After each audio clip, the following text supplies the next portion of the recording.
জুলাই কয়েকটি দলে বিভক্ত হয়ে গেছে। এই জুলাইয়ের চেতনা ছিল মানুষকে ইনসাফ দেওয়া। সেই ইনসাফ এখনো বাংলাদেশে প্রতিষ্ঠিত হয়নি।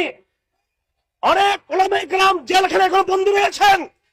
বিএনপির সমস্ত নেতারা কারাগার থেকে মুক্ত পেয়েছেন।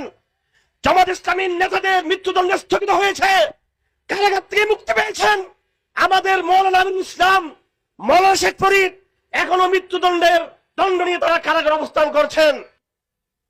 এখনো সেই ইনসাফের ফয়সালা বাংলাদেশে হয়নি।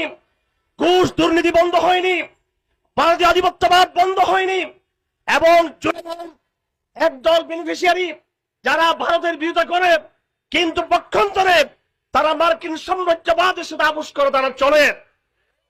আজকে যে কথা বলার জন্য আমরা এখানে এসেছি সেটা হলো 2 বছর আগের জুলাইয়ের যে বিপ্লব হয়েছে সেই বিপ্লব অসমাপ্ত রয়েছে। জুলাই 2024 সাল এটা একটা সূচনা। এই লড়াই কিন্তু এখানে শেষ হয়নি। অসমাপ্ত লড়াইকে সমাপ্ত করতে হবে ইনশাআল্লাহ।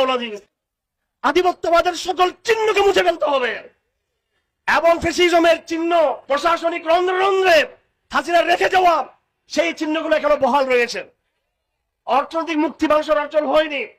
আর শরিয়ার কথা বললে, লাইলের কথা বললে সেখানে তারা এখনো জঙ্গিবাদের গন্ধ তারা খুঁজে থাকে। লড়াই কিন্তু শেষ হয় নাই।